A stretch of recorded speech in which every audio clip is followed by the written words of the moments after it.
Y listo, muchachos. Entonces, pues nuevamente, muy buenas noches. Para los estudiantes que acaban de ingresar y aún no han podido entrar al campus y darle clic en asistencia, por favor, háganlo. ¿Listo? Vamos a iniciar la jornada del día de hoy. Pues me presento nuevamente, soy la tutora Estefany Paola Olmos de los Reyes. Como ya cada uno de ustedes tiene conocimiento, pues acá se encuentran los estudiantes de la profe María Clara Alcalá y de quien les habla Estefany Olmos. ¿Listo? Entonces, para la próxima jornada se estará desarrollando la segunda CIPAS en el cual se explicará la parte científica que es del ejercicio 4. En el día de hoy vamos a estar mirando la gran mayoría pues de ejercicios, que es del ejercicio 1, 2 y 3, correspondiente, bueno, el ejercicio 1 pues corresponde al tema de gases, el ejercicio número 2 a gases ideales y pues también a la ley combinada de los gases y el ejercicio 3 corresponde al tema de soluciones químicas, ya que de pronto es importante que ustedes reconozcan e identifiquen los temas que vamos a ir abordando en el día de hoy. ¿Listo? Eh, Iniciando con esto, muchachos, aquí podemos observar en la imagen. ¿Me confirman si por favor están observando que estoy compartiendo pantalla, por favor? ¿Me pueden decir por ahí así, profe, no, profe, para continuar? Se ve la pantalla. Ok. ¿Sí se ve la pantalla? Sí, señora. Ok, listo. Bueno, muchachos, entonces como ustedes pueden observar en este compartimiento de pantalla, analizamos de que encontramos cinco fórmulas, las cuales son las fórmulas que se implementan en las leyes de los gases. Estas cinco fórmulas que ustedes analizan o pueden estar observando son las que vamos a estar utilizando en el ejercicio 1 y en el ejercicio 2. En el ejercicio 1, ¿cuáles vamos a estar implementando? Podemos decir de que en ese ejercicio 1, pues las leyes de los gases en sí son tres, que vienen siendo la ley de Boyle. Iniciamos por acá. Voy a compartirles por acá el puntero láser, quizás para que se observen mejor. Bueno, tenemos aquí la ley de Boyle, continuamos con la ley de Charles y la ley de Gay-Lussac. Resulta que de estas tres fórmulas que pueden analizar se hace en conjunto o se desarrolla o a través de estas tres se produce lo que viene siendo la ley combinada de los gases como una cuarta ecuación. Y como una quinta ecuación, una quinta fórmula, encontramos las leyes de los gases ideales. Entonces, en el primer ejercicio que van a implementar la ley de Boyle, la ley de Charles y la ley de Gay-Lussac. En el ejercicio de los gases ideales, ¿qué fórmulas van a implementar? Esta que tenemos aquí, la ley de los gases ideales y la ley combinada de los gases. ¿Por qué? Porque recuerden que ese ejercicio 2 se deriva de dos partes. Hay una parte que me dice de que debo determinar lo que me está pidiendo por medio de los gases ideales y la segunda parte dice de que debo determinar lo que me está pidiendo por medio de la ley combinada de los gases. ¿Listo? Pues creo que ya el tema de pronto de dónde usted descarga la guía, ya ustedes lo conocen. O si hay algún estudiante que todavía está un poquito inmaduro en esta parte, me puede decir, profe, indíqueme, yo no sé, yo con mucho gusto le colaboro, ¿vale? Pero creo que a la fecha ya hemos desarrollado una tarea y pues ya todos conocen dónde van a entrar, dónde van a descargar, cuál es el foro, cómo deben participar, escoger la letra. ¿Listo? Bueno, muchachos, entonces, ¿qué otra cosita tengo por decirles? De que estas fórmulas debemos tener en cuenta algo muy importante, que serían las variables que modifican el gas. ¿Cómo así, profe? ¿Qué quiere decir eso? Eso quiere decir que estas fórmulas se deben trabajar con unas unidades específicas. Recuerden que en la primera tarea ustedes vieron conversiones de unidades, ¿cierto? Y veíamos que si nos daban un valor en una unidad que yo no quería, o de pronto que el profe no quería que diera el resultado en esa unidad, decía que usted debía convertirla en la unidad que se le solicitaba, ¿cierto? Entonces, en este caso, ustedes pueden apreciar lo siguiente, de que las variables que se utilizan, bueno, aquí usted, profe, ¿y eso qué es de P? Aquí estas son las variables, sería presión, aquí lo pueden observar, la presión, el volumen, la temperatura y N, que quiere decir el número de moles, que este fue precisamente el ejercicio, es decir, de la tarea 2 del ejercicio 1, pues la segunda parte de ese ejercicio 1, donde decía que ustedes debían convertir el número de moles. Muchos utilizaron la parte de conversión porque efectivamente era el tema y otros utilizaron una formulita que les va a servir para este tema también. Entonces, ¿qué era lo que les decía, muchachos?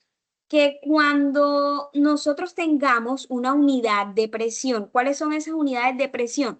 Viene siendo atmósfera, pascales, kilopascales, bares, eso vienen siendo unas unidades de presión. Entonces, si a usted, bueno, en este caso, digamos que no aplica en el caso de ustedes, pero digamos que en alguna lectura o en alguna otra situación usted encuentra de que la presión se encuentra en pascal. Entonces usted dirá, entonces para yo poder aplicar la fórmula, ¿qué debo hacer? Debo primero convertir a las unidades absolutas, en este caso la unidad absoluta de presión viene siendo atmósfera, ¿vale?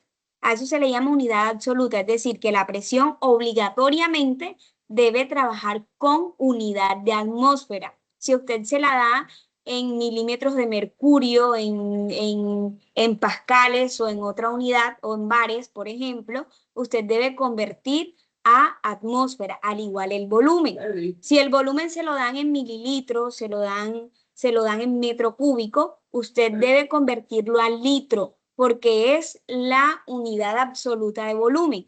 En cuanto a la temperatura, se debe trabajar siempre con Kelvin. Es decir, de que si usted tiene o si su ejercicio le está presentando una temperatura en Celsius, en Rankine o en Fahrenheit, usted debe convertir primero a Kelvin.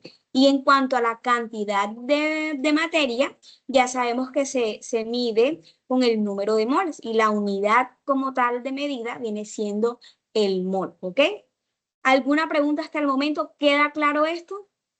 ¿Por qué lo digo? Porque muchas veces hay estudiantes que tienen de pronto la unidad de, por ejemplo, de mililitros y así lo colocan en la fórmula. Ya vamos a hacer un ejercicio, ¿listo? Vamos a desglosar cada una de ellas. Digamos que para tenerlo en cuenta en el primer ejercicio. Habíamos dicho que en ese primer ejercicio, que es acerca de las leyes de los gases, vamos a utilizar la ley de Boyle, la ley de Charles y la ley de Gay-Lussac. ¿Qué podemos apreciar en esta fórmula? Pues la fórmula general de la ley de Boyle, aquí interviene la presión 1 por el volumen 1 es igual a presión 2 por volumen 2. De esta fórmula que ustedes pueden observar, de aquí se derivan varias. Es decir, cuando se hace el despeje de la ecuación dependiendo a lo que yo voy a necesitar. ¿Por qué? Porque de pronto mi ejercicio me está dando la presión 1, me está dando el volumen 1, me está dando la presión 2, pero no me está dando el volumen 2. Y es lo que quiero averiguar, por ejemplo. Entonces, se hace el despeje dependiendo a mi necesidad, de acuerdo a lo que yo voy a necesitar, y de acuerdo a esto, entonces se despliegan 4 fórmulas diferentes. En caso de que usted llegue a necesitar para hallar la presión 1, sería esta la fórmula que tenemos aquí. Presión 1 es igual a presión 2 por volumen 2 sobre volumen 1. Si usted va a desarrollar o necesita saber cuál es la presión 2, implementa la segunda, donde presión 1 es presión 1 por volumen 1 sobre volumen 2. Si usted llega a necesitar la ecuación de volumen 1, va a utilizar esta, presión 2 por volumen 2 sobre presión 1. Y la siguiente es volumen 2 es igual a presión 1 por volumen 1 por presión 2. ¿Listo? Entonces, esto depende de la necesidad que tengamos, de lo que vayamos a hallar de acuerdo a lo que me está pidiendo el ejercicio. En esta ley de Boyle podemos observar de que interviene lo que viene siendo la presión y el volumen, ¿cierto? Y aquí en la imagen, entonces nosotros podemos observar de que esta presión y este volumen son inversamente proporcionales. Quiere decir que a medida que la presión aumenta, el volumen va disminuyendo, ¿cierto? Mientras que la temperatura permanece siempre igualita, no va a cambiar, no va a ser ni más ni va a ser menos, va a ser igual. Entonces, muchachos, ¿qué les recomiendo? Que a estas fórmulas, bueno, pueden tomarles una captura de pantalla, ¿listo? Para que lo tengan en cuenta, ¿listo? Para que al momento de hacer su ejercicio, ya usted conozca y diga, bueno, de estas cuatro voy a utilizar esto, ¿listo? Y así pues ya la tenga como que a la mano, por decirla de esa manera. Eso es en cuanto a la ley de Boyle. En cuanto a la ley de Charles, aquí interviene el volumen y la temperatura.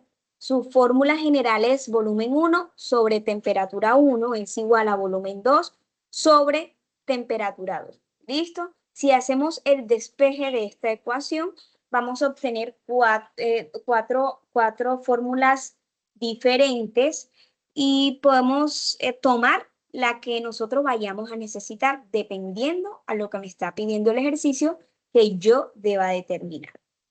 Aquí nosotros en la ley de Charles decimos que interviene el volumen y la temperatura y que son directamente proporcional. ¿Qué quiere decir esto? Que cuando el volumen aumenta, la temperatura también va a aumentar, es decir, van a la par, por decirlo de esa manera. Mientras que la presión es constante, se mantiene igual. ¿Listo?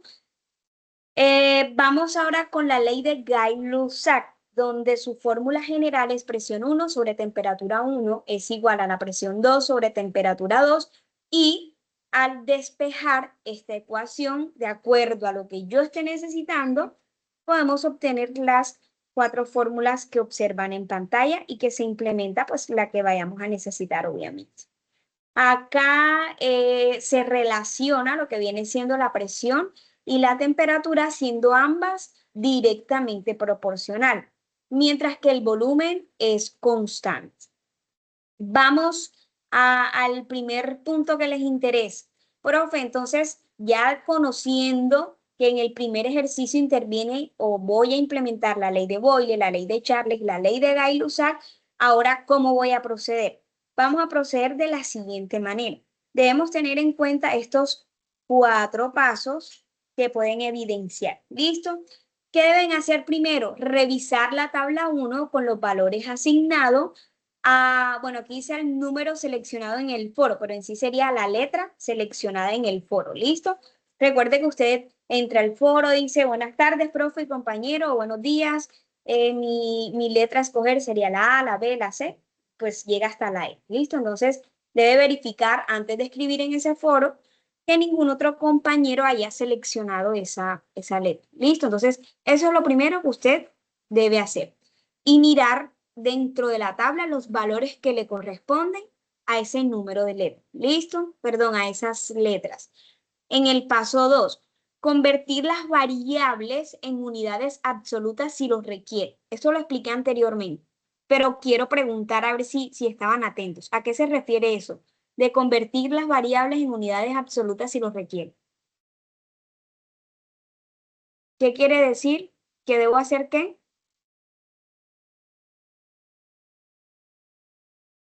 Que debo hacer una conversión si lo necesito. Es decir, si la presión que me están dando no está en atmósfera, yo debo convertirla en atmósfera antes de implementar la fórmula. Si la temperatura que me dan está en otra escala de temperatura, yo debo convertirla a Kelvin porque es unidad absoluta. Si a mí me están dando volumen en otra unidad que no sea litros, entonces yo debo convertirla a litros porque al ponerla en la fórmula debo ponerla con estas unidades que se están observando acá. ¿Listo? A lo cual se le llaman unidades absolutas. En el paso 3, usar las ecuaciones que se solicitan con su respectivo despeje. Como les decía, pues ya les mostré cada una de las ecuaciones, indicándoles cómo queda ese proceso de despeje y que de allí vamos a tomar la que necesitamos, ¿vale? Y por último, el reemplazo. Pues cuando hablamos de reemplazar, simple y sencillamente es quitar, por ejemplo, estas letras donde dice T2, a temperatura 2, ya yo voy a quitar esa T2 y yo me voy al valor que me dan en ejercicio de esa temperatura 2 y lo voy a colocar ahí. Entonces, a eso es lo que se le conoce como reemplazar los valores en cada una de las fórmulas. ¿Listo? Ya yo voy a quitar esas letras y los voy a reemplazar por los valores reales del ejercicio. Vamos entonces a entrar en materia como tal en el ejercicio 1, porque bueno, es bastante larguito lo que vamos a explicar en el día de hoy. Bueno, entonces, iniciando con este ejercicio 1, recuerden que, bueno, yo quiero mostrarles aquí quizás acá, su guía, ¿cierto? Esta es la guía que ustedes tienen que descargar. Y allí se van a encontrar con que son estos los 4 ejercicios a desarrollar, las leyes de los gases, gases ideales, disoluciones químicas y la parte investigativa que sería la próxima CIPAS a desarrollar. En este primer ejercicio, que es la ley de los gases, como les decía, que van a implementar las 3 primeras leyes mencionadas, ley de Boyle, ley de Charles y ley de Gay-Lussac, como lo pueden observar. Para cada uno de ellos, miren de que me están brindando bueno, voy a brindarles una orientación, ¿cierto? Aquí en el primer espacio dice, desarrolla el siguiente ejercicio utilizando los valores asignados en la tabla 2 para la ley de Boyle. Profe, ¿cuál tabla 2? Recordemos que aquí está todo, solamente tenemos que bajar y aquí podemos mirar lo que ahí me está diciendo. Por ejemplo, aquí me dice, aquí me está hablando en esta parte, en la ley de Boyle, me dice de que contiene oxígeno a un volumen 1. Entonces, ¿cuál es el valor de este? Usted dirá, bueno, profe, ¿y eso cómo es? ¿Cómo así que V1? Entonces nos vamos a la tabla y vamos a la ley de Boyle y digo, V1. Entonces voy aquí a la tabla y digo, el valor de V1 es 55. Solamente que arriba no lo colocan, ¿por qué? Porque como hay varios estudiantes con varias letras, hay varios valores, entonces por eso es que no se coloca un valor específico, sino simplemente se coloca la letra, ¿cierto? De la variable, que en este caso sería volumen 1, y usted debe bajar y observar cuál es el valor de su letra, en este caso la letra, lo que estoy señalando. Si nosotros subimos, luego entonces de volumen 1 me habla de una presión 1, abajo me habla de una presión 2. ¿Listo?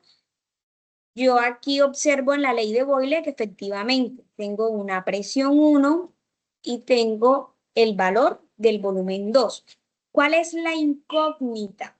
La incógnita que yo voy a desarrollar es la presión 2. Me dice, ¿cuál será la nueva presión del gas restante? Es decir, que yo no conozco la presión 2. Entonces, como yo no conozco la presión 2, me voy a la fórmula de Boyle, ya teniendo cuáles son esas ecuaciones despejadas, selecciono pues la de presión 2 y comienzo a desarrollar. ¿Listo? Y así, bueno, vamos a mirar ahora el desarrollo, pero quiero que miren que así son los demás. ¿Listo? Donde ustedes vean estas letras, ya ustedes saben que deben bajar a la tabla de acuerdo a su letra y deben ubicar el valor. ¿Me hago entender o no me hago entender? Sí, señora. Sí, señora. Ok, entonces vamos claros hasta ahí. Regresamos al ejercicio. Bueno, esto es obviamente uno diferente al que ustedes tienen, pero bastante similar. O sea, si siguen los pasos, perfectamente pueden desarrollar su ejercicio. Entonces me dice lo siguiente. En un centro médico se emplean cilindros de oxígeno comprimido para brindar asistencia respiratoria a los pacientes. Al comienzo, uno de estos cilindros contiene oxígeno con un volumen de B1 Obviamente, ¿qué dije yo de esa letra? De que esa B1, pues el valor se encuentra en la tabla. Entonces, ustedes tienen que ir a la tabla. Entonces, en este caso, B1, ¿cuál es su valor? Sería 50 decímetros cúbicos. Y una presión 1, que sería de 1.5. Aquí está. La presión está 1, su valor de 1.5 atmósferas. A medida que se utiliza parte del gas, el volumen dentro del cilindro se reduce a volumen 2. ¿Cuál es el valor de este volumen 2? 3 litros. Aquí me lo están dando. La pregunta como tal es, ¿cuál será la presión 2 del oxígeno que queda en el interior del cilindro? Entonces, lo que yo voy a averiguar es la presión 2. Teniendo en cuenta esta presión 2, bueno, voy a ir rapidito aquí. No, no, aquí no está. Entonces, muchachos, de acuerdo a, me voy a regresar a la ley de Boyle para que ustedes entonces miren cuál es la que vamos a seleccionar. ¿Cuál es la que es o sea, cuál es la incógnita? La presión 2. Entonces, ¿qué fórmula voy a utilizar? Esta que estoy señalando acá. Presión 2 es igual a presión 1 por volumen 1 sobre volumen 2. Ya yo tengo el dato de presión 1, tengo el dato de volumen 1, tengo el dato de volumen 2, pero, y ya tengo cuál es la fórmula. Pero antes de implementar la fórmula, ¿qué debo hacer? ¿Qué debo mirar para no cometer un gran error? ¿Qué deben mirar, muchachos? Deben mirar el paso 2, que es convertir las variables en unidades absolutas. Entonces, yo reviso aquí, estoy en este primer ejercicio de la ley de Boyle. ¿Qué analizan ustedes aquí de estas variables? ¿Cuáles debo convertir? ¿Será que todas están bien? ¿Las puedo aplicar? ¿Puedo colocar esos valores todos tal cual como están?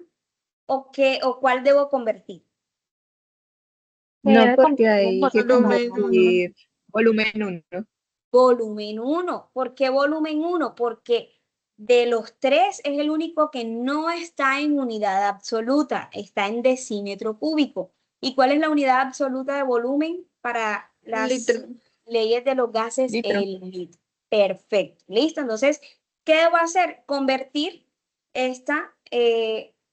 convertir ese valor en litros. Entonces, primero, revisar la tabla con los valores asignados a la letra seleccionada en el foro. Analizo mis datos, convierto las variables en unidad absoluta, ¿cierto?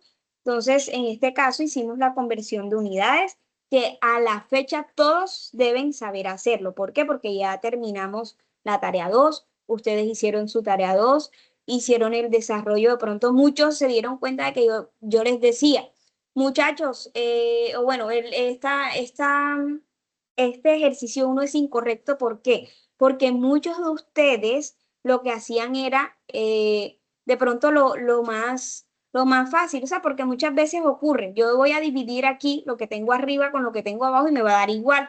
Entonces hacen lo más rápido, multiplican y listo. Pero es importante hacer el procedimiento de esta forma. ¿Por qué? Porque aquí se demuestra la cancelación de unidad. Entonces yo le decía, incorrecto, debe realizarlo con regla de 3 para demostrar la cancelación de unidades. ¿Listo?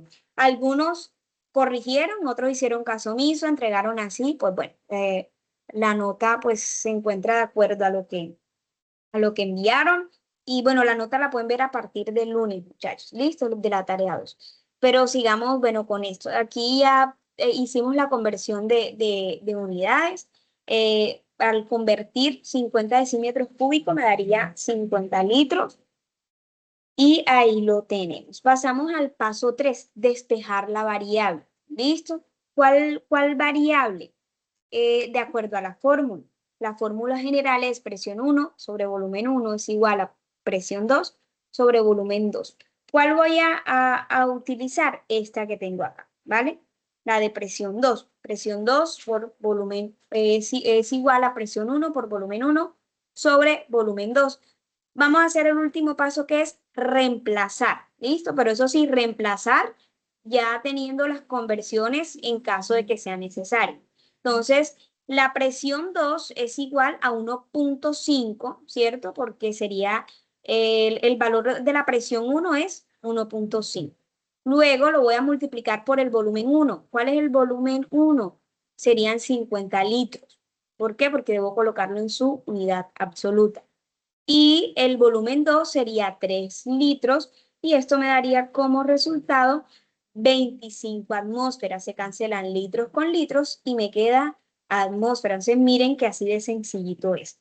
Así como es este ejercicio, viene siendo el de Charles y el de Gay-Lussac. Lo único es que debemos tener en cuenta obviamente su respectiva fórmula porque cada uno de ellos tiene una fórmula diferente. La ley de Boyle es una fórmula diferente, la de Charles y la de Gay-Lussac son diferentes, pero digamos que el proceso es igual. Primero debo mirar los valores, verificar de que estén en unidades absolutas, luego tomar la ecuación ya despejada que voy a utilizar y reemplazo. ¿Listo? Es igual. Vamos ahora con el siguiente, que es la ley de Charles. Se dice, bueno, de que se libera un globo meteorológico desde el nivel del suelo, donde presenta un volumen inicial, volumen 1, y se encuentra una temperatura ambiente, que es la temperatura 1. Al elevarse en la atmósfera, la temperatura del aire disminuye hasta alcanzar una temperatura 2. Se supone que la presión permanece constante durante el ascenso. ¿Cuál será el nuevo volumen 2 del globo? Listo. Entonces, miren ya como tal la pregunta. ¿Por qué me están preguntando? Por el volumen 2. ¿De la fórmula de quién? De la fórmula de Charles. Analizo entonces las variables que tengo en el recuadro y ¿qué pueden darse ustedes cuenta allí?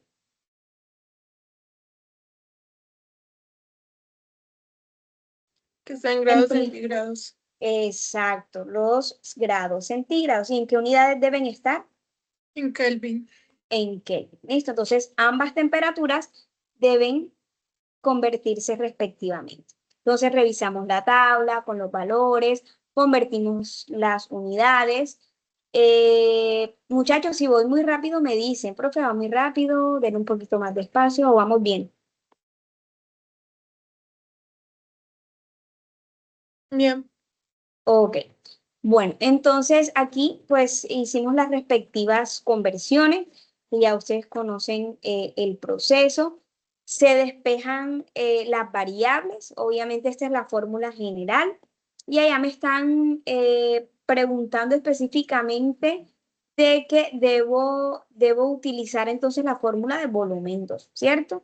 Que sería esta última que está acá. Y me dice que volumen 2 es igual a la temperatura 2, donde el valor de temperatura 2 sería 298,15 Kelvin. Acá lo tenemos por el volumen 1, entonces su volumen 1 sería 2,5 litros sobre la temperatura 1, que sería 323,15 Kelvin. ¿Listo?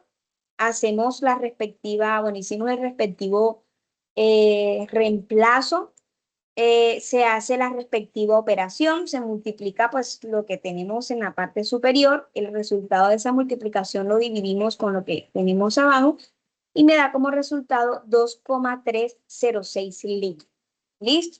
Entonces ya vamos por la mitad de ese primer ejercicio. Vamos ahora con el ejercicio de la ley de Gay-Lussac, lo mismo, ¿ok?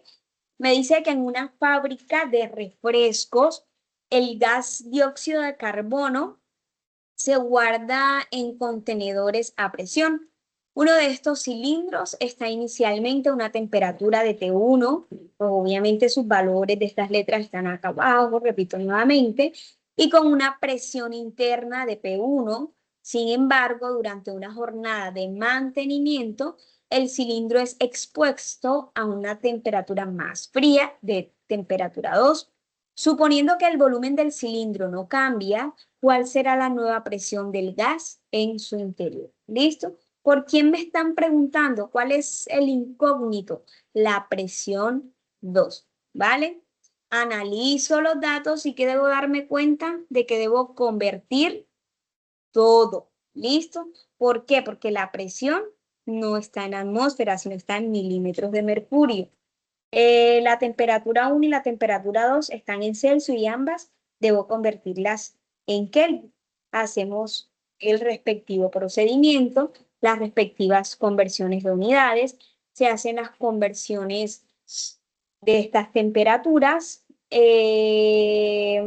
y acá hacemos la conversión de milímetros de mercurio a atmósfera y como tal esa presión me viene quedando como 0,605 atmósfera, viene siendo la presión 1.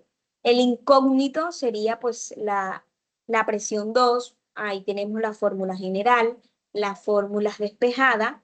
Lo que voy a necesitar es esta ecuación de presión 2 es igual a la presión 1 por temperatura 2 sobre temperatura 1. Hacemos el proceso pues para reemplazar, teniendo claro de que ya hicimos las respectivas conversiones. Como tal, la presión 1 me viene quedando como 0,605 atmósfera por la temperatura 2, que sería de 398,15 Kelvin, sobre la temperatura 1 de 318,15 Kelvin. Y esto me da como un resultado 0,757 atmósferas. Bueno, muchachos, entonces con esta parte finalizamos la explicación del ejercicio número 1 acerca de las leyes de los gases, que son 3, ¿cierto? O sea, en sí, de forma general, las leyes de los gases son 5, pero para el primer ejercicio se implementan las 3 primeras, que son la ley de Boyle, la ley de Charles, la ley de Gay-Lussac. Y en el segundo ejercicio se implementan las otras 2 que hacen falta, que son ley combinada de los gases y ley de los gases ideales. Entonces, muchachos, para finalizar la explicación de este primer ejercicio, ¿tienen alguna pregunta hasta el momento? Bueno, me voy a ir acá Qué pena. me voy a ir acá al Teams para ver si alguien tiene la manito levantada. Bueno, sí, la chica que me decía, profe, qué pena, claro que la escucho. Profe, ¿cuál es la fórmula para pasar a, perdón, atmósfera? ¿Qué es? María Fernanda, ¿tú eres la que estás hablando? Sí, señora. Ah, bueno, María Fernanda, como tal, o sea, la fórmula es una conversión de unidades. Recuerda de que ustedes hicieron unos ejercicios de conversión de unidades y, bueno, voy a regresarme aquí a la diapositiva.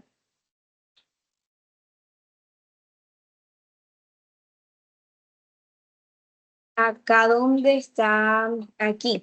Entonces, ¿qué decíamos? O sea, las conversiones de unidades siempre se deben hacer con estas reglitas de 3. Por ejemplo, 460 milímetros de mercurio es el valor que tienes inicial, ¿vale? Es el valor que te están dando. Y lo vas a convertir. ¿Cómo lo vas a convertir? Obviamente, como tú lo quieres convertir a atmósfera, entonces tú colocas o bueno, si quieres consultas, abre una pestaña ahí en tu computador y coloca una atmósfera a cuántos milímetros de mercurio corresponde y te darás cuenta que te va a aparecer 760 milímetros de mercurio. Sin embargo, tómate el espacio para que lo hagas y verifique. ¿Listo? Listo, profe, gracias. Entonces, hazlo y me indicas si es así o no es así. Coloca ahí en Google. Vale. ¿Cuánto corresponde? Sí, una atmósfera, ¿a cuántos milímetros de mercurio corresponde?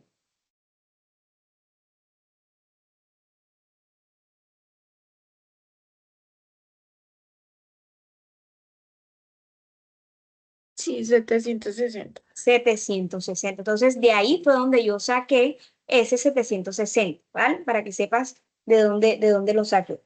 Entonces, pero, ¿qué debes tener en cuenta? Que estas unidades de milímetro de mercurio te quede una multiplicando y la otra dividiendo. Es decir, que este milímetro de mercurio no te puede quedar acá donde está atmósfera, porque la idea es que te quede una arriba y una abajo para que puedas hacer la cancelación como se puede evidenciar acá. Entonces, cuando ya cancelamos milímetros de mercurio con milímetros de mercurio, ¿qué me queda? El resultado en atmósfera. Entonces, así se hace una conversión de unidades. ¿Listo?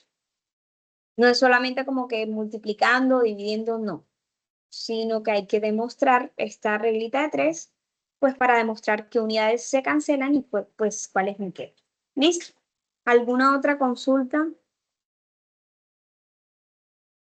Muchas gracias, profe. Ok, María Fernanda, con mucho gusto. Bueno, hasta el momento parece que todo va ok. Sigamos, muchachos. Vamos a seguir compartiendo por acá la pantalla para continuar. Bueno, chicos, entonces como les decía, hasta acá finalizamos entonces con la explicación de las leyes de los gases, ¿cierto? Vamos ahora con el ejercicio 2 correspondiente al tema de los gases ideales. Podemos decir de que se denominan gases ideales a un gas teórico, ¿cierto? Que estaría compuesto por partículas que se desplazan aleatoriamente y sin interactuar entre sí.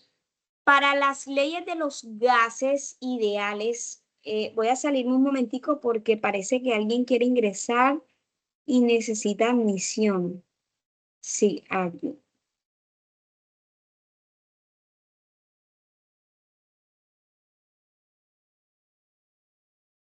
Continuamos.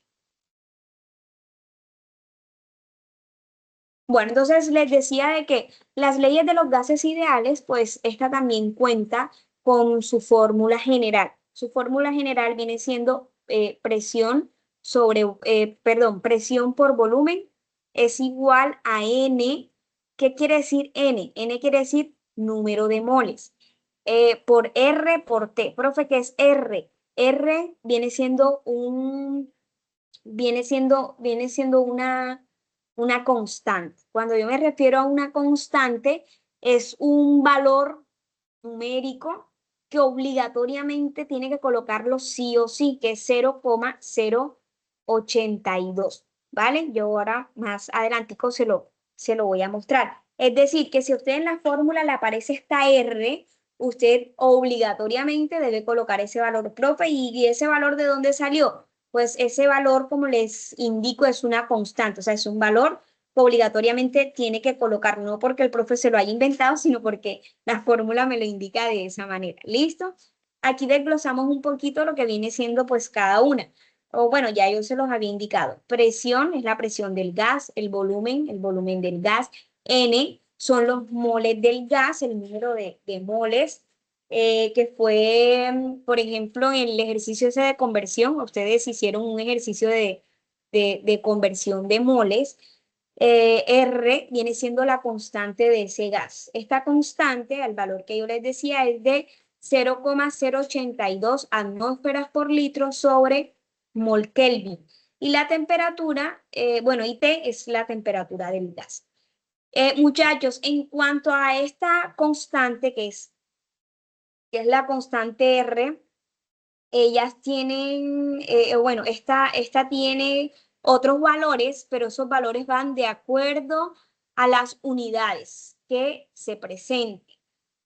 Pero nosotros siempre vamos a estar utilizando esta. ¿Por qué vamos a estar utilizando esta? Porque como les decía, aquí encontramos nosotros que se están implementando estas unidades absolutas. Por ejemplo, atmósfera para presión, litros para volumen, los moles y Kelvin para temperatura. Ya les voy a mostrar por acá, miren, por acá dice de que esta R puede tener varios valores, pero hay que tener en cuenta las unidades en que se están implementando. Por ejemplo, acá de abajo, ustedes pueden ver de que sería 62,36367, pero ya lo tenemos en milímetros de mercurio por litro sobre mol Kelvin. Acá sería de 1,987207, pero este sería en calorías sobre mol Kelvin. Y el otro sería 8,314472 julios sobre mol Kelvin. ¿Ok? Entonces, son unidades diferentes. ¿Y cuál es la que nosotros vamos a usar? La primerita. Listo, profe, ¿y por qué? Porque es la que contiene las unidades absolutas. ¿Listo? Bueno, vamos a mirar ahora entonces N. Profe, ¿qué es N? N quiere decir el número de moles o los moles que contiene ese gas. Por ejemplo, bueno, la fórmula general de N sería la masa sobre el peso molecular. Profe, ¿cómo así que el peso molecular? Pues ya más adelante se los explico, aunque ya esa parte también se les explicó en el ejercicio de moles del ejercicio 1 de la tarea 2. No sé si lo recuerdan un poquito, pero no está de más hacer el refuerzo. Claro está, entonces ahora que vayamos a desarrollar un ejercicio, miramos cómo es el proceso, ¿vale?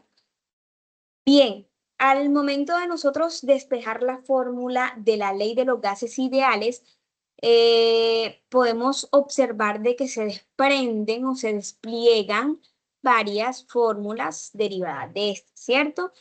Por ejemplo, si yo estoy necesitando aquí encontrar el volumen, me quedaría de la siguiente manera. Sería volumen igual al número de moles por R, que es la constante, por la temperatura sobre la presión. Si yo quiero determinar el número de moles, sería presión por volumen sobre R por T.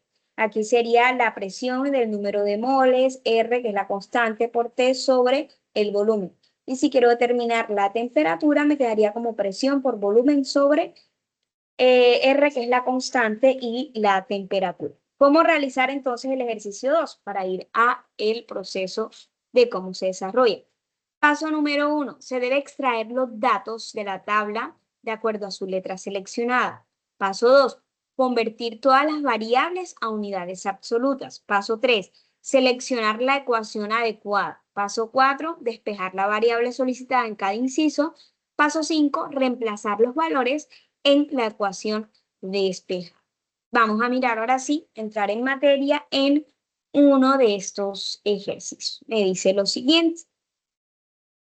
A continuación se presentan escenarios. Bueno, antes de iniciar quiero mostrarles su guía, porque siempre me gusta mostrarles su guía, porque pues quiero como que se ubiquen en el contexto y así puedan quizás introducirse un poquito más acá en el tema y ya saben por lo menos cómo van a iniciar.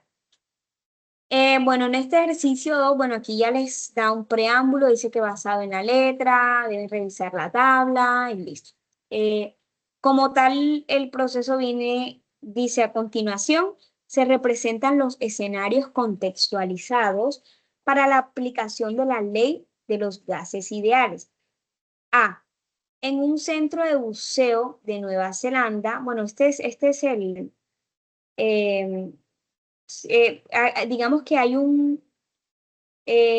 una parte, bueno, esta parte es para todos, pero como les decía, donde dice volumen 1, ya usted debe ubicarse en la tabla. Si usted es el estudiante de, por ejemplo, dice, mi valor de volumen 1 es 145, o sea, es como casi igual a lo que ya se les había explicado, pero no está de más. Pero digamos que el preámbulo de la idea del ejercicio es lo mismo para todos. ¿Qué cambia? Cambia los valores para cada una de estas variables. ¿Listo? Bueno, entonces dice, en un centro de buceo de Nueva Zelanda se está implementando un sistema de almacenamiento de oxígeno para ser utilizado en mezclas de gases respiratorios para inmersiones profundas.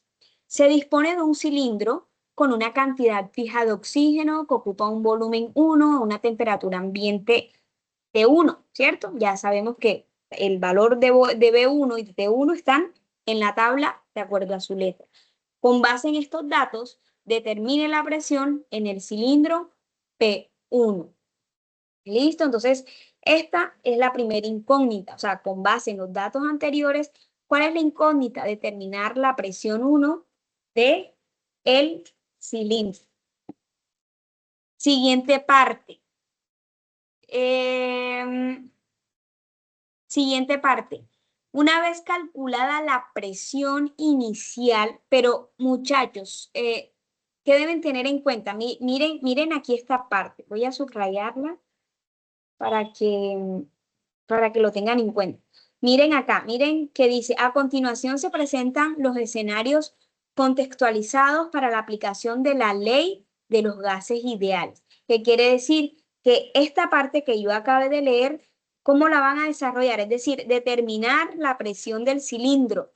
¿Cómo voy a determinar la presión del cilindro? ¿Con qué fórmula? Con la fórmula de los gases ideales. ¿Listo? Es para que lo tengan en cuenta. ¿Por qué lo digo? Porque, bueno, muchos estudiantes, bueno, a veces desarrollan, por ejemplo, desarrollan aquí la ley de los gases ideales y, por ejemplo, esta segunda parte, ley combinada de los gases, también lo hacen con la ley de los gases ideales, que también es válido, no se puede decir que es incorrecto porque el resultado da igualito, pero ¿qué pasa? Que yo debo implementar la fórmula de la ley que me están diciendo. Aquí en la primera me dice los gases ideales, pero acá en el siguiente paso ya me dice que debo implementar la ley combinada de los gases, es decir, ya la otra fórmula, no es la misma de la primera. Entonces, hago esa aclaración o esa salvedad porque muchos lo hacen. Bueno, una vez calculada la presión inicial P1, considere los siguientes cambios en las condiciones del gas y resuelve el ejercicio aplicando la ley combinada de los gases. O sea, esta es una parte A, esta es una parte B. Ahora me van a dar, bueno, como los datos de lo que voy a implementar. Entonces, B, durante la noche la temperatura en el centro de buceo disminuye afectando las condiciones de almacenamiento del oxígeno. El gas se transfiere a un nuevo cilindro con un volumen 2 y una presión 2. ¿Cuál será la nueva temperatura del gas dentro del cilindro expresada en Celsius? Entonces, esta sería la incógnita que debo desarrollar con la ley combinada de los gases y debo tener en cuenta de que al final esa temperatura, esa temperatura yo la debo tener en Celsius. ¿Por qué? Porque en este caso el ejercicio me lo está pidiendo.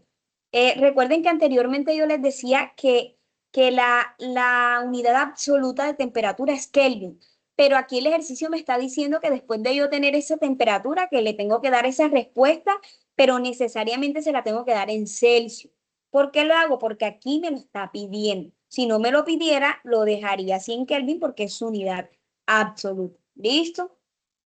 Bueno, entonces continuamos por acá. Ahora sí, al desarrollo del ejercicio.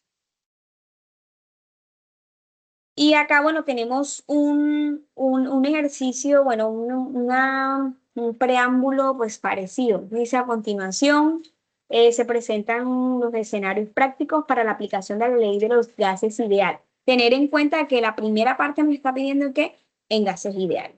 En un laboratorio de investigación en Chile, se está implementando un sistema de almacenamiento de dióxido de carbono. Recordemos, bueno, que acá ya tengo un compuesto completamente diferente al que me están proporcionando allá. Para su uso en procesos industriales, que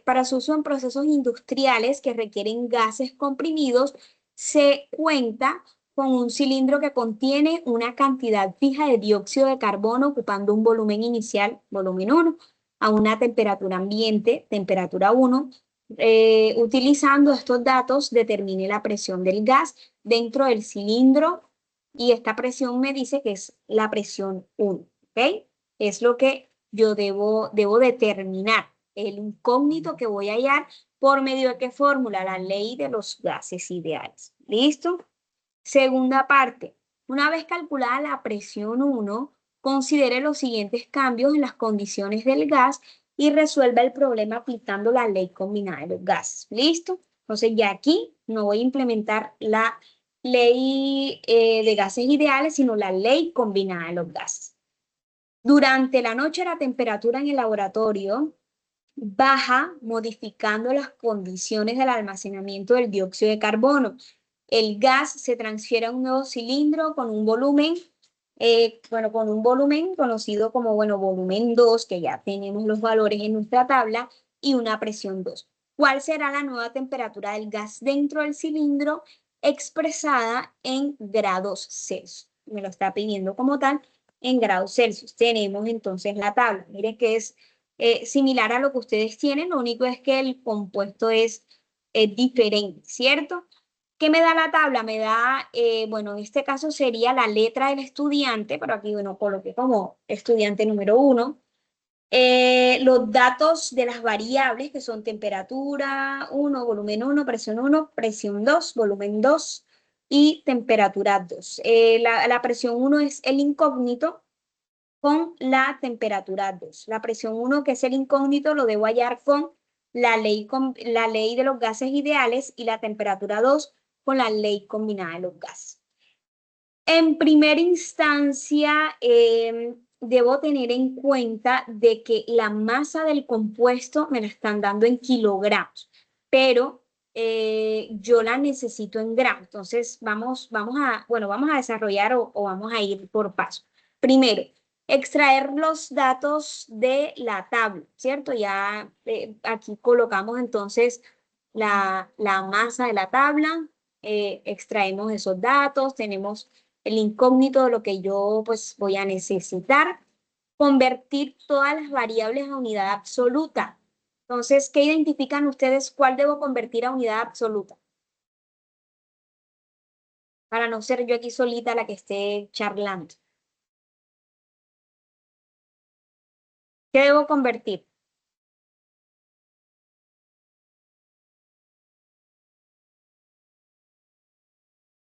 Pero no todos a la vez, por favor. Sería la masa. Sí, la temperatura 1. Sería, sí, la masa hay que convertirla. La temperatura 1 hay que convertirla a Kelvin. ¿Qué más? Listo, solamente eso, ¿cierto? Bueno, entonces se hacen los procesos de conversiones. La masa la vamos a convertir ¿en qué? En gramos. Fíjense ustedes que aquí en su, en su, en su guía, ¿cierto? Todos, miren que todos están en kilogramos, es decir, que todos tienen que hacer estas conversiones, tanto el C como el D como el E. Entonces ya saben que lo primero es convertir esta masa del compuesto. ¿A qué lo van a convertir? A gramos, obviamente, ¿vale? Ya eso lo deben tener bien clarito.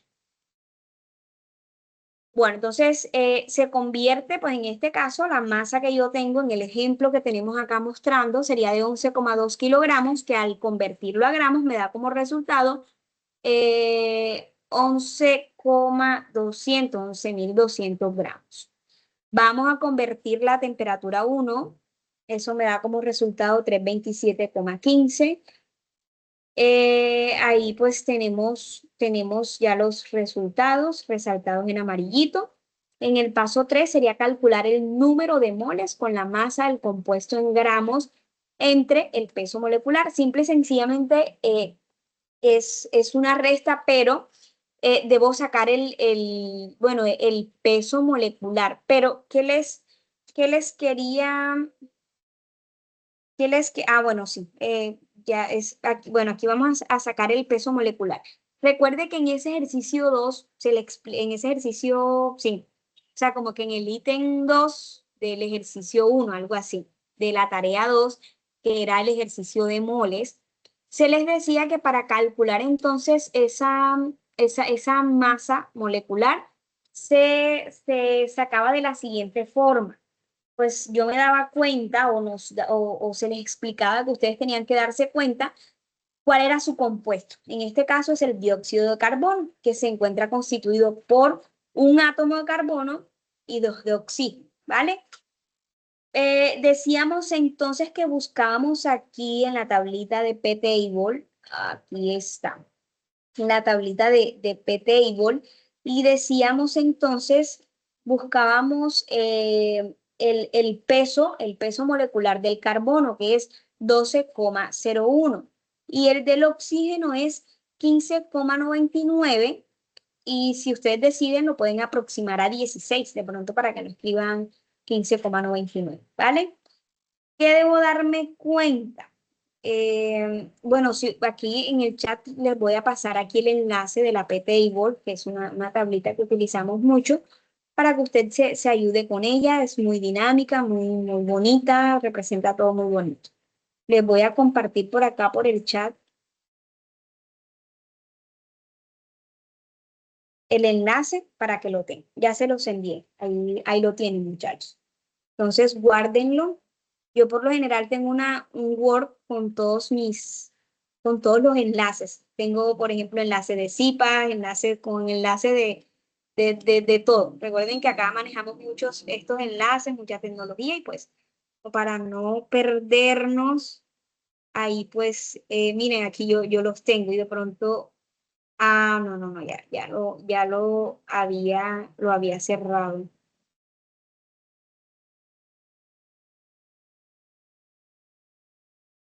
Aquí. Bueno, entonces regresamos a la parte donde estaba. Y decíamos, observábamos de que ese peso molecular del carbono era de 12,011, lo multiplicamos por 1. Profe, ¿por qué lo está multiplicando por 1?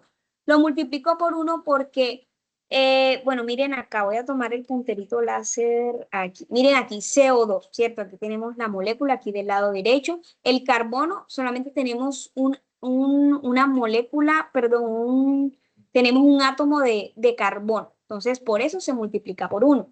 Ahora aquí el oxígeno, su peso viene siendo de 16.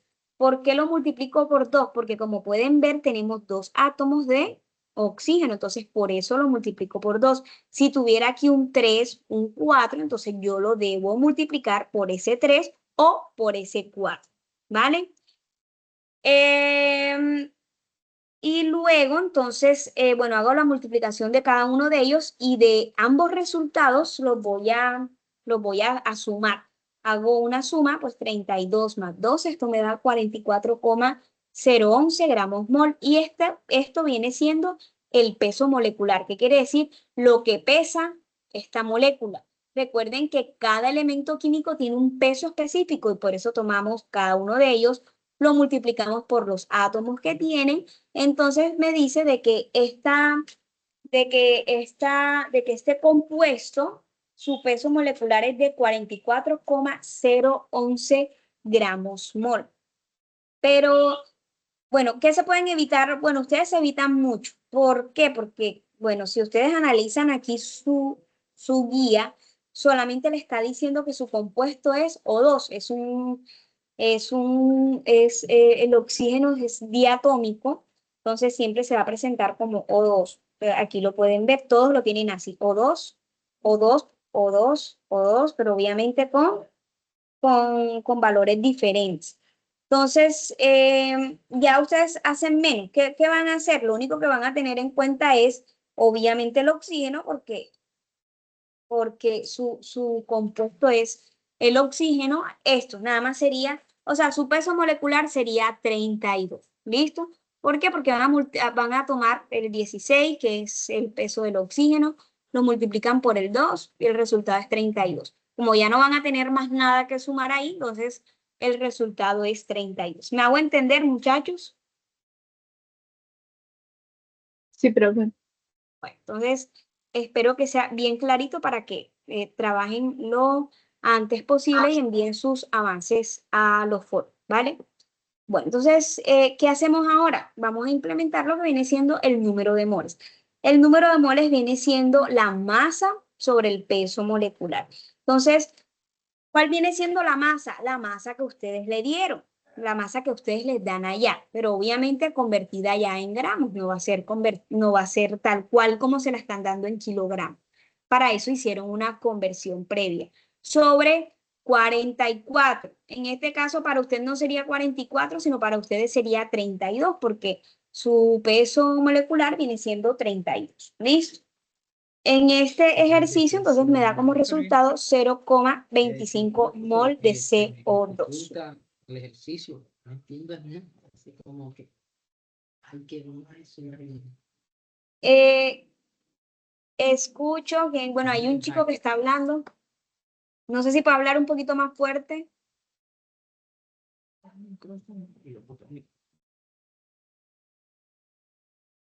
de pronto es que tiene el micrófono abierto, no sé. Pero si tiene alguna inquietud, con mucho gusto, porque veo que está hablando del ejercicio ahí como como en el fondo. Puede preguntar.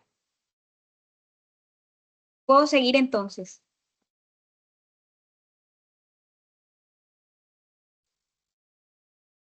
O muchachos, ¿alguno de ustedes escuchó qué quería decir su compañero? No sé.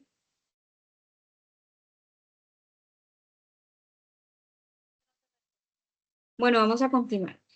Listo, entonces ya aquí N, que viene siendo el número de moles que se representa, o sea, número de moles se representa con la letra N. Es decir, para yo no estar escribiendo número de moles, yo perfectamente coloco N, que ya en química sabemos que N es número de moles, ¿vale?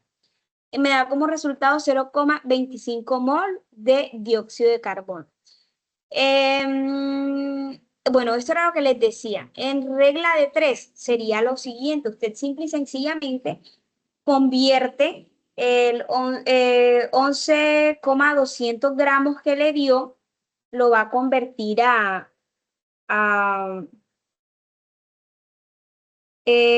hace la respectiva conversión y dice de que un mol de dióxido de carbono equivale a 44,011 gramos y miren que les va a dar el mismo resultado, que era lo que yo les decía. En esa tarea 2, ustedes lo debían hacer por este método, o sea, una conversión.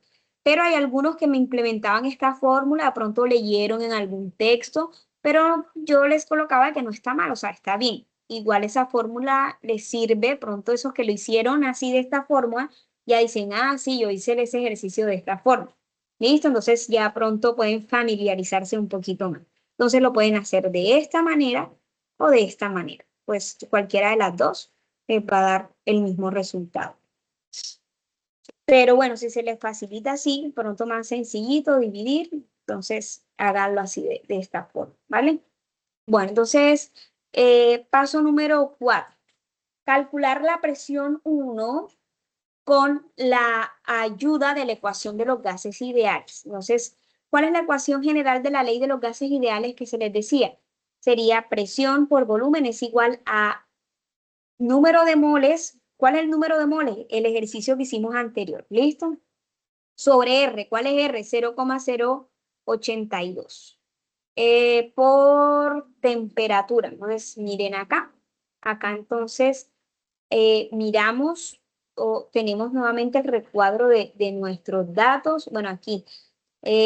¿Cuál es la incógnita o qué es lo que me está pidiendo que debo hallar? Debo hallar primero la presión 1. Entonces, aquí tengo la fórmula de que la presión 1 es igual a N, que es el número de moles, y acá observamos de que el número de moles ya lo tenemos, que es 0,25 mol de dióxido de carbono.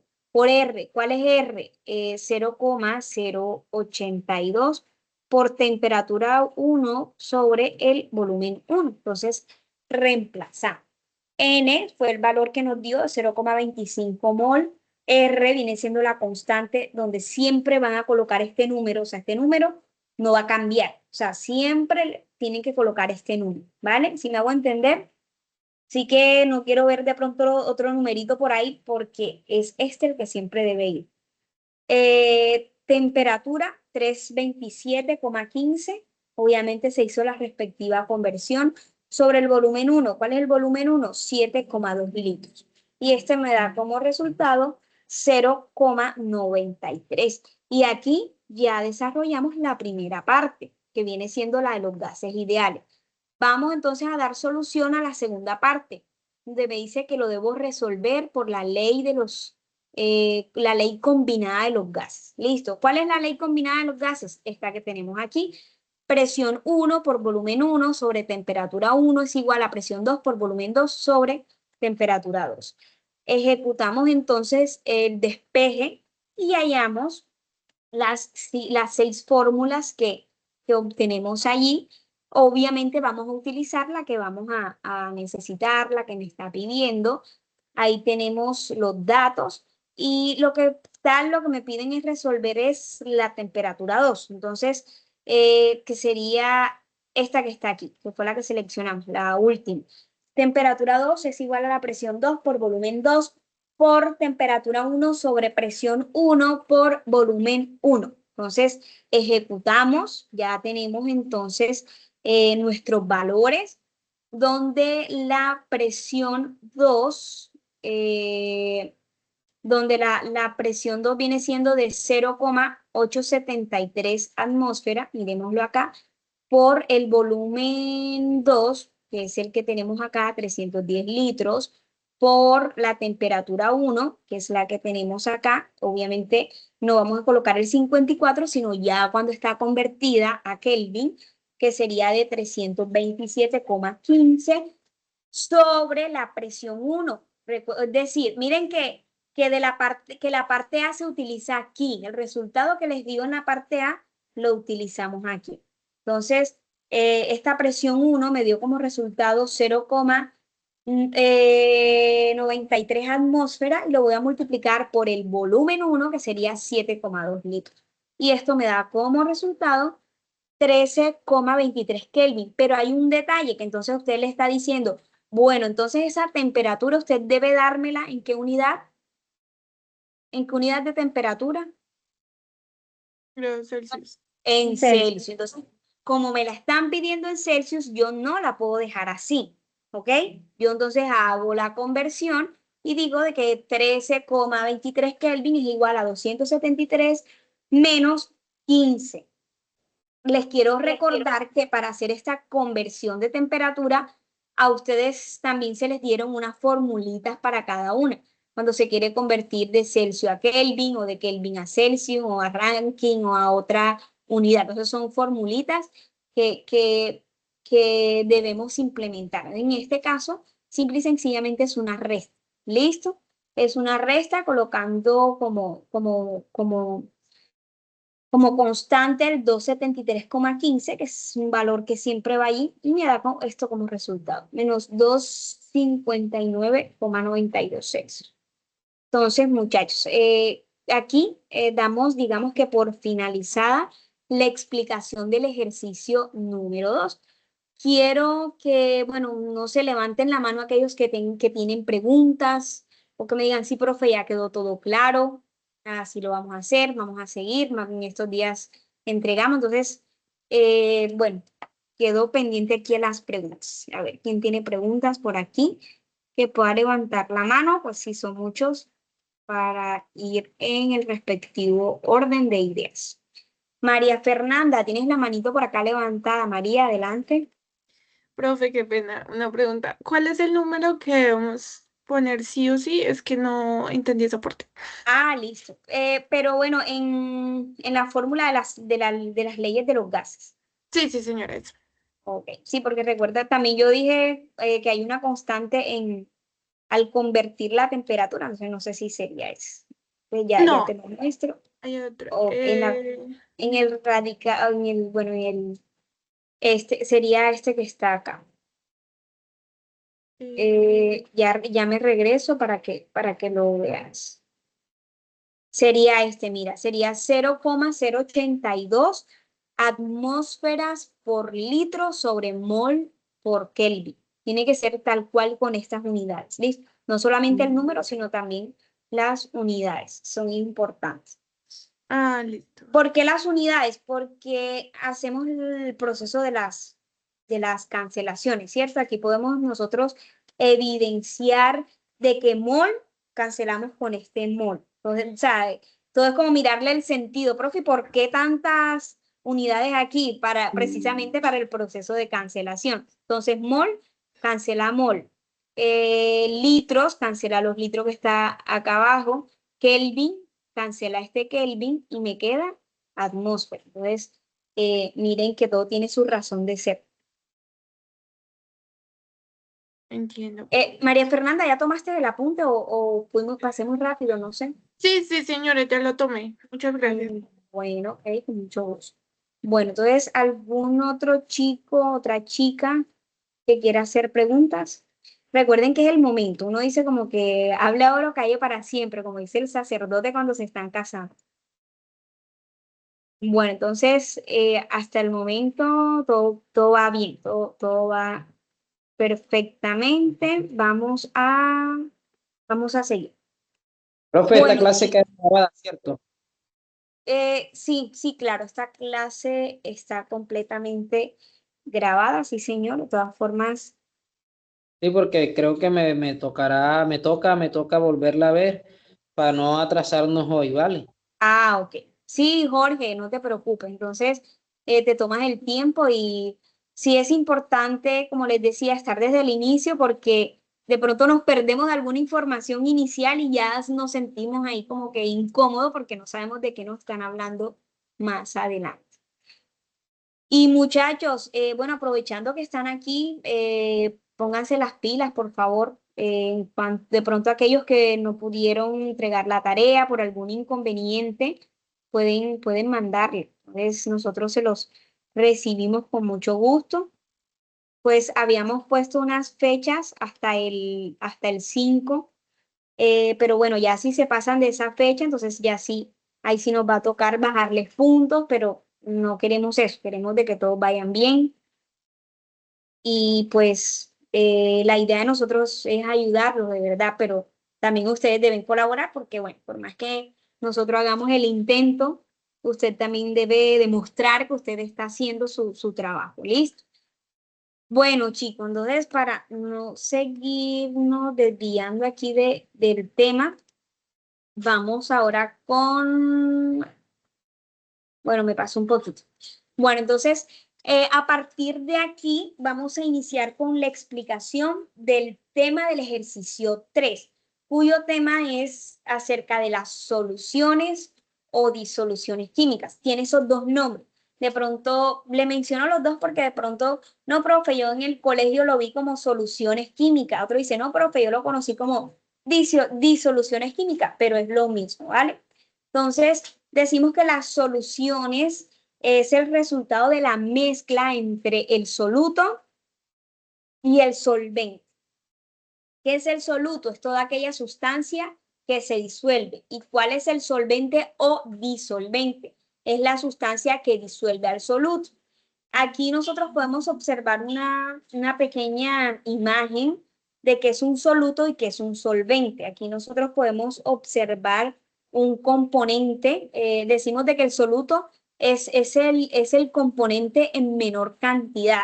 ¿Listo? Entonces aquí podemos observar de que tenemos un compuesto y de que ese compuesto lo vamos a implementar en el solvente.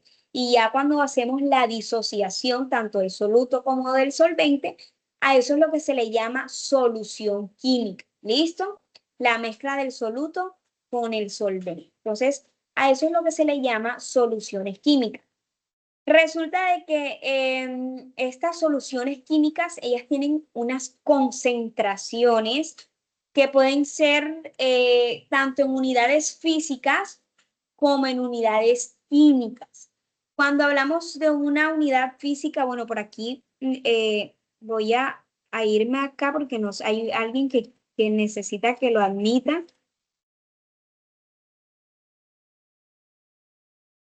Vamos a darle por acá admitir. Hay alguien que de pronto se salió.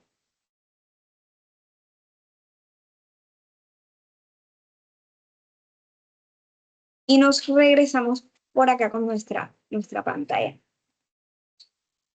Bueno, muchachos, entonces yo les decía de que estas soluciones químicas tienen unas concentraciones. Recuerden que, por ejemplo, cuando nosotros lo más común que hacemos que es de pronto disolver un agua con azúcar, un agua con sal, lo probamos. Si sentimos que está muy salado, entonces bajamos y lo probamos después, le agregamos más agua y probamos después, decimos, la concentración bajó porque ya no está tan salado. Entonces, hay formas de cómo medir estas concentraciones que pueden ser de dos formas, por unidades físicas o unidades químicas.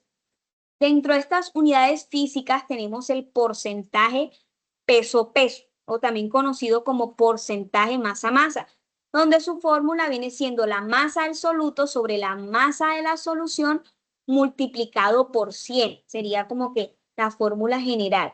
El porcentaje peso-volumen, o de pronto en algún texto no lo encuentran como peso-volumen, sino masa-volumen. Su fórmula sería la masa del soluto sobre el volumen de la solución por 100. Quiero que vean acá, bueno, vámonos acá a su guía, ¿listo? En el ejercicio número 3. Muchachos, entonces miren de que aquí implementan varias de estas fórmulas que yo les estoy mencionando. Bueno, no sé si las he terminado de mencionar, pero por ejemplo, miren aquí este primerito. Aquí dice de que una empresa aplica una solución de sulfato de cobre al 0,5% masa volumen, que ojo que es lo que yo les estoy mencionando, que es una fórmula que se aplica donde sería la masa del soluto sobre el volumen de la solución multiplicado por 100. ¿Listo? Entonces, cuando nosotros vemos este enunciado aquí, o sea, de 0,5 por ciento, ya en porcentaje, ¿qué quiere decir esto? De que en 100 mililitros se van a encontrar 0,5 gramos de este sulfato de cobre. Por ejemplo, si usted toma, no sé, algún medicamento de farmacia, usted puede ver de que les puede indicar esto, donde dice 0,% en tantos mililitros, algo así. O sea, le dice la constitución tanto del soluto como de la solución. ¿Listo? Entonces ahí nosotros podemos, bueno, de pronto para el que se ha tomado el trabajo de leerlo, se puede dar cuenta de eso, de que los medicamentos me está diciendo, o sea, qué tanta concentración de ese soluto está en ese, digamos que en ese remedio en jarabe, o de pronto en cuántos gramos en una pastilla, del compuesto que me va a hacer a mí el efecto. O se pueden dar cuenta que a veces el médico les coloca el nombre de un medicamento o les da el compuesto y dice, ah, no, el medicamento se llama esto, pero el compuesto es el que se llama como el médico lo dice. Pero depende del laboratorio, le cambia el nombre, entonces así sucesivamente. Entonces, miren acá, aquí ya nosotros entonces podemos observar de que está el porcentaje masa volumen, que es una de esas unidades de concentración que yo les estoy mostrando. Bueno, vamos entonces a una siguiente que sería porcentaje volumen, volumen. Ya esto es cuando ambos son líquidos, tanto el soluto como el solvente. ¿Listo? En el primero es cuando ambos son sólidos, tanto el soluto como el solvente son sólidos. En el siguiente es cuando uno es sólido y el otro es líquido. En el tercero es cuando ambos son líquidos, donde sería el volumen del soluto sobre el volumen de la solución por 100. También utilizamos partes por millón, que es una de las fórmulas que vamos a estar utilizando, porque como si nos vamos acá, miren acá, aquí la parte A le dice, determine la concentración en partes por millón de la solución aplicada.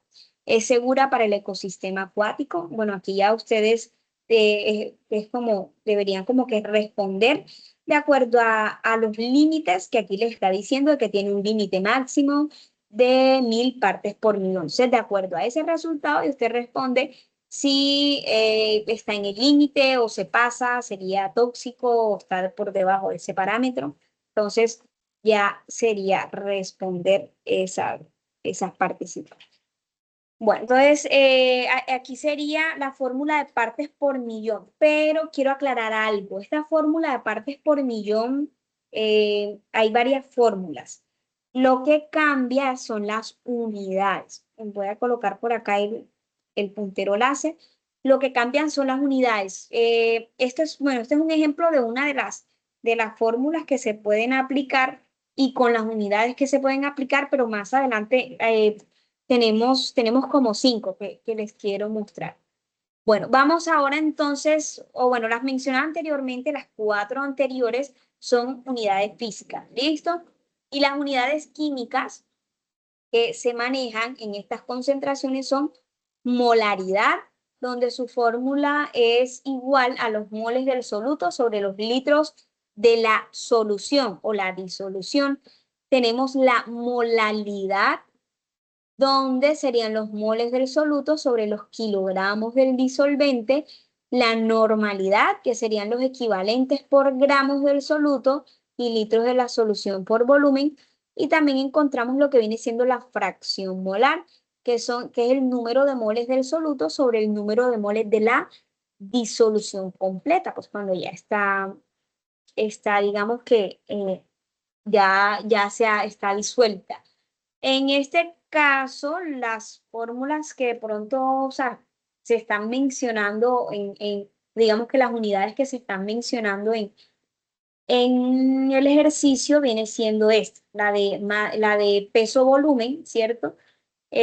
También tenemos la de partes por millón, que también se las mostré, la de molaridad, la de fracción molar, porque vamos a utilizar esta parte también de fracción molar para el desarrollo de ese ejercicio número 3.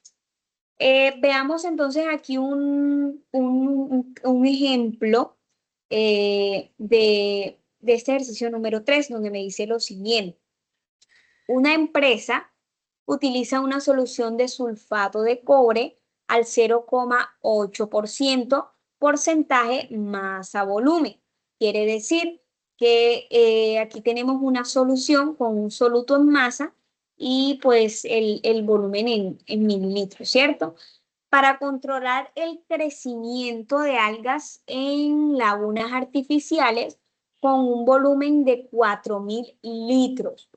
Según la Agencia de Protección Ambiental en los Estados Unidos, la concentración máxima permitida de cobre soluble en cuerpos de agua es de 1.500 partes por millón. Con el fin de proteger la fauna acuática, la masa molar del sulfato de cobre es de 160 gramos mol. Es decir, masa molar o peso molecular. ¿Qué quiere decir esto? Que entonces ya aquí no nos toca hallar esa masa molar o ese peso molecular, porque ya aquí se le está dando un valor, por decirlo pues, de esa manera. Y de todas formas, si queremos corroborar ese peso molecular o esa masa molecular, lo podemos hacer. Podemos observar que entonces el sulfato de cobre está constituido por el cobre, el azufre y el oxígeno. Bueno, si quieren, pues pueden ir haciendo el ejercicio. Vamos a buscar la P-table y ustedes van a ir, digamos que van a ir sumando, no sé, con la calculadora. Entonces, el sulfato de cobre, tenemos el cobre, cuyo peso, bueno, entonces sería aquí, vamos a Cu, permítame un momentico, me voy a regresar para mirar acá, para mirar cuántos átomos tienen en cada uno de estos elementos. Entonces, CuSO4, o sea, solamente sería 4 átomos de oxígeno. ¿Listo?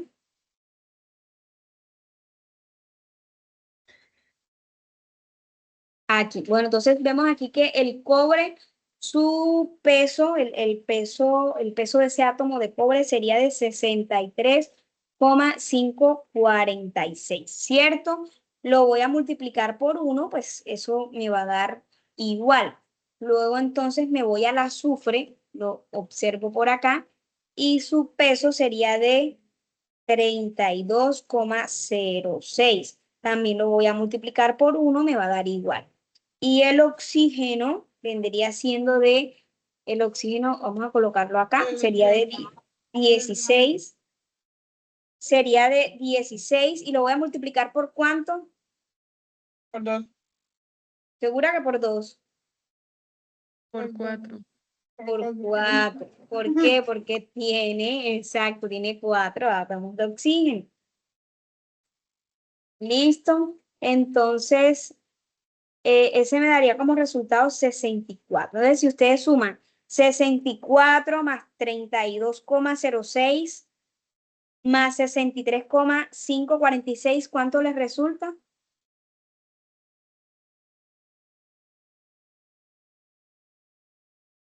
Saquen la cuenta, a ver si coincide o no coincide.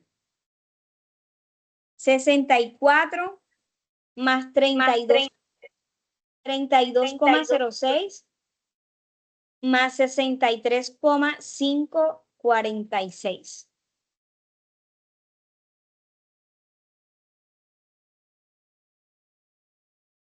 ¿Sí da los 160?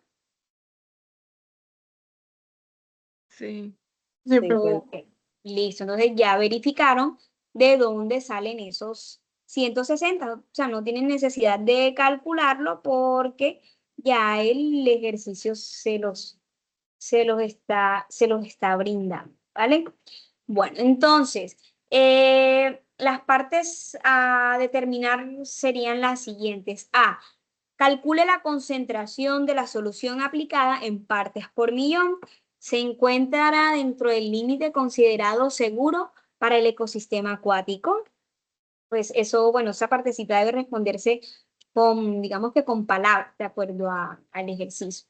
B, si la solución original se diluye en 15.000 litros de agua, ¿cuál será la nueva concentración en partes por millón y su molaridad? Y C, explique cuáles podrían ser los efectos ecológicos de una concentración elevada de cobre en un ambiente acuático. En cuanto a esta última pregunta, no es una pregunta de ejercicio, sino de fundamentación teórica. Entonces, ustedes pueden de pronto consultar cuáles son los efectos ecológicos de una concentración elevada de cobre en la parte ambiente, bueno, en ambientes acuáticos, y pues allí de pronto les aparecerán en algunas recomendaciones, algunas pautas, si es perjudicial, si no es perjudicial, en qué perjudica, y eso usted lo va a argumentar allí. ¿Dónde vamos a estar desarrollando los ejercicios? Tanto en el punto A como el ejercicio B, como en el inciso B. ¿Listo? Entonces procedemos a dar respuesta. Dentro de los datos claves, ¿cuáles tenemos? Tenemos la solución del sulfato de cobre en una concentración de 0,8% porcentaje masa volumen. ¿Qué quiere decir esto? Que entonces en este caso tengo 0,8 gramos por cada 100 mililitros de solución. ¿Listo?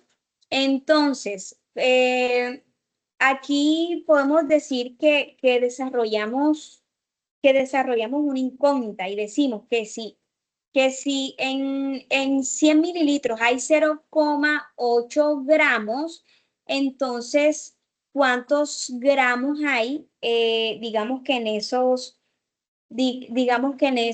ese volumen que me está dando, que es de 4.000 litros. Y eso pues lo vamos a ahora determinar. La masa molar, que fue la que ustedes verificaron ahora, pues, y verificaron de que dio tal cual, del sulfato de cobre 160 gramos, ¿cierto? El límite que proporciona los Estados Unidos de pronto para el cobre, o sea, como tal, no de la solución de sulfato de cobre, sino del cobre que está incluido allí, viene siendo de 1.500 y la molaridad bueno, la fórmula que se va a aplicar son los moles del soluto sobre los litros de la solución. ¿Qué van a hacer? Van a hacer los siguientes pasos. Primero, determinar la concentración, o bueno, la parte A dice de que se debe determinar la concentración en partes por millón de la solución aplicada y decir si es segura o no es segura. ¿Listo? Entonces, para determinar esta partecita A de la concentración por partes por millón, debemos hacer varios pasos. El primer paso sería,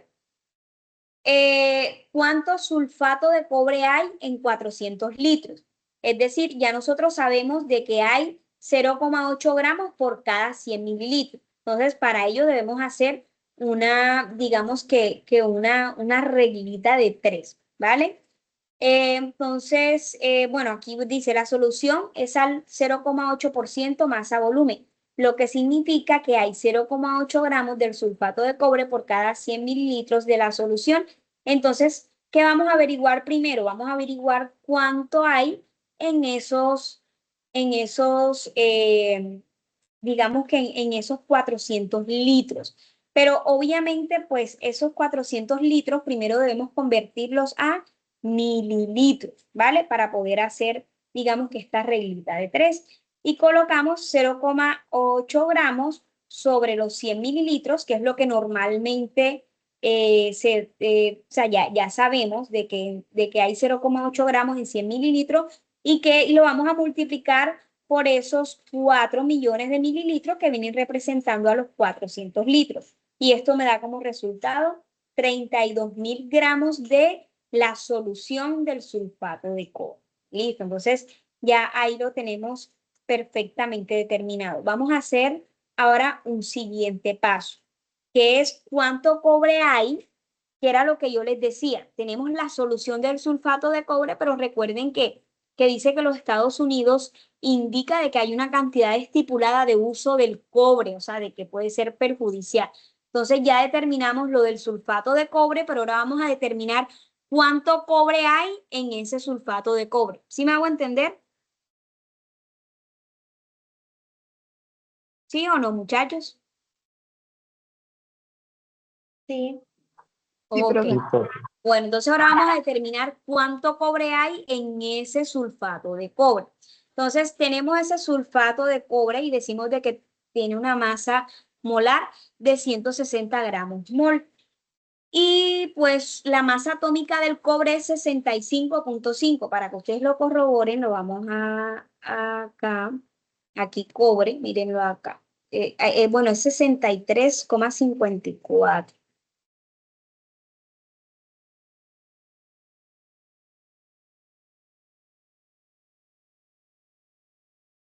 Ah, miren, sí, sí está bien.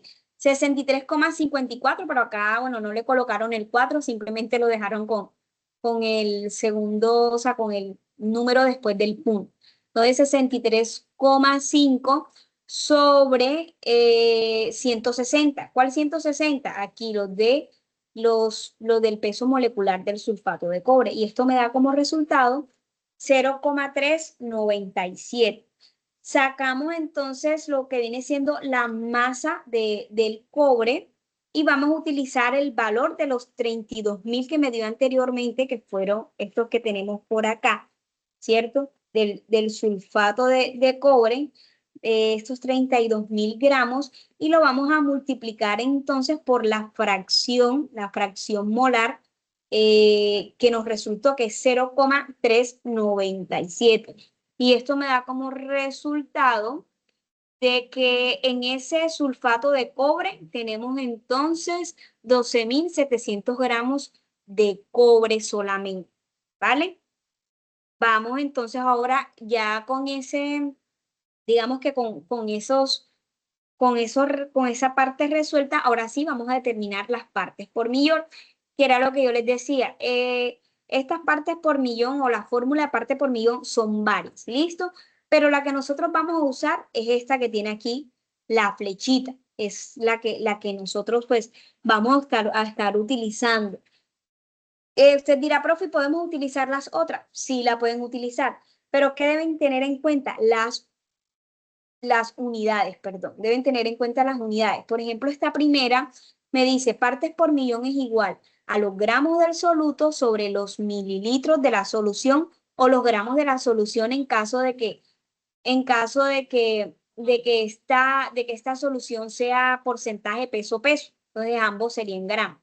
Por eso es que aparecen mililitros o gramos. ¿Listo? Pero si usted de pronto no, aquí no le da de pronto en gramos, sino ya le dan otra unidad, entonces ya usted debe mirar cuál de las otras fórmulas le funciona o le puede servir como para que no convierta, pero si hay necesidad de convertir, pues se debe hacer. Una segunda ecuación o bueno, una segunda fórmula sería masa del soluto, pero ya aquí esta sería en unidad de miligramos, es decir, que el dato que vaya a colocar debe estar en miligramos. Y la masa de solución en kilogramos. La siguiente es la masa del soluto en miligramos y el volumen de la solución en litros, en caso de que sea masa-volumen, porcentaje masa-volumen. En la masa bueno, en el siguiente sería masa del soluto en gramos y la masa de la solución en metro cúbico. Y acá tenemos otra que sería los mililitros del soluto sobre los litros de la solución. Pero bueno, la que nosotros vamos a implementar sería esta primerita que tenemos acá. Y bueno, si ustedes hacen la entrega del trabajo con alguna de estas otras fórmulas, siempre y cuando hagan el reemplazo con las unidades que están estipuladas, no hay ningún problema porque les va a dar el mismo resultado que esta que vamos a implementar acá. Entonces, bueno, ahí se fue como con un numerito ahí, pues, de más. Vamos a desarrollar con la fórmula que habíamos indicado. Serían los gramos del soluto sobre los mililitros de la solución multiplicado por 1.000.000. Entonces, por eso es que se dice partes por millón, es como la fórmula principal. Tomamos entonces el resultado que me dio anteriormente, que fue de 12.704 gramos de cobre, que fue la cantidad de cobre que hay en ese sulfato de cobre, y lo vamos a dividir con los mililitros de la solución, que fueron 4 millones. Recuerden que eran 4 litros, pero como se convirtió a mililitros, por eso aquí está en mililitros. Se multiplica por 1.000.000 y esto me dio como resultado 3,176 partes por millón. Vamos a la parte, digamos que a la parte, a la parte B, donde hay que hacer una dilución. Dice de que si se diluye en 15.000 litros de agua, ¿cuál es la nueva concentración en partes por millón y su molaridad, volumen final? Bueno, y su molaridad, esta vendría siendo la parte B, donde pide la molaridad. Entonces, ¿qué vamos a hacer? En primera instancia, se suma el volumen final. ¿El volumen final cuál viene siendo? Viene siendo los 4.000 litros iniciales con los 15.000 litros en los cuales se van a diluir. Y obviamente al hacer esa suma me va a dar 19.000 litros. Colocamos la fórmula de concentración ya despejada, que sería concentración 2 es igual al volumen 1 sobre, al volumen 1 por concentración 1 sobre el volumen 2. Entonces, ¿cuál viene siendo el volumen 1? Los 4.000 litros que me dieron inicialmente. Por la concentración 1, sería la que me dio anteriormente de 3,176 partes por millón. ¿Cuál viene siendo el volumen 2? Ya el volumen final, que es de la suma de los 4.000 litros con los 15.000 litros, y esto sería 19.000 partes por millón, y me da como resultado 6,67 partes por millón. Entonces, para calcular los moles, calculamos N. Ya los moles, bueno, quiero mostrarle acá esta parte como para que se concentren. Aquí me están pidiendo hacer, ya hicimos la primera, que fue la de partes por millón, ¿cierto? Luego dice, si se decide diluir la solución original en 10.000, bueno, ya que ustedes tienen valores diferentes, en 10.000 litros de agua, ¿cuál es la nueva concentración en partes por millón y su molaridad? Es decir, que aquí hay dos ejercicios adicionales, que es lo que vamos a resolver, la nueva concentración y la molaridad, que es lo último. Y ya, bueno, ya aquí la C ya es parte de texto, ya de consulta. Ya ustedes consultan esa pregunta y pues hacen la respectiva redacción. Vamos a finalizar entonces con esta parte de la B. Entonces, vamos a calcular los moles que se representa con la letra N, que son los números de moles, y aplicamos la fórmula de la molaridad. Habíamos dicho que el número de moles, su fórmula es N sobre el peso molecular. ¿Listo? Aquí entonces la masa vendría siendo de 32.000. ¿Listo? Que fue el resultado que nos dio del sulfato de cobre sobre el peso molecular, que es de 160 gramos mol. Me da como resultado 200 mol. Por último, lo que les decía, aplicamos la fórmula de molaridad, que son los moles del soluto sobre los mililitros de la solución, y aquí lo tenemos. ¿Cuál viene siendo los moles del soluto? Los moles que hayamos anteriormente, de 200 mol sobre los litros de la solución, pero obviamente ya de la solución final, que sería de 19.000 litros, y esto me da como resultado 0,010 moles litro. Entonces, con esta parte, muchachos, finalizamos ya, digamos que la explicación de este ejercicio número 3, dando respuesta ya, digamos que a la parte A, que sería esta como tal la respuesta, y la parte B, esta parte. Esta primerita que estoy aquí señalando viene siendo pues digamos que la concentración final y ya esta última parte ya viene siendo la determinación de la molaridad. ¿Listo? Que como resultado me dio de que su molaridad es 0,010 mol sobre litros. Entonces, no sé si tienen alguna pregunta, muchachos. Voy a irme por acá. Bueno, parece que todo ha quedado claro, pues no han mencionado pues nada la fecha, bueno, la fecha no, a la hora. Aquí Learis colocó una manito, un emoji. Mayra Alejandra, adelante, te escucho. Y muchachos, antes de pronto de desconectarse, de irse, por favor, coloquen en la asistencia, entren al campus y coloquen pues la asistencia, listo, que no se les olvide. Mayra Alejandra, sí, Mayra Alejandra. Mayra Alejandra, te escucho. ¿Cuál sería tu inquietud? Profe, no tengo ninguna inquietud, todo quedó muy claro, solo que Ok. por darle una reacción, Sí, alcé quedó la como mano. que, ok, tranquila. Bueno, Mayra, no te preocupes. Bueno, muchachos, entonces no les quito pues más tiempo y que tengan una feliz noche. Espero de que todos participen en el foro. Recuerden que el estudiante que participa en el foro, el estudiante que participa en las CIPAS, ese estudiante pues va a tener siempre un 5 garantizado.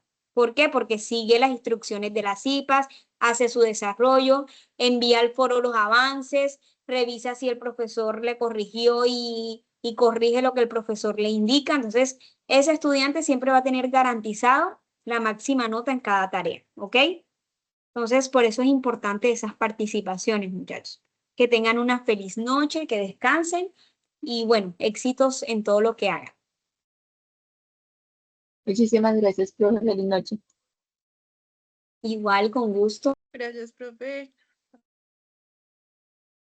Muchísimas gracias, profe, que esté muy bien. Feliz noche.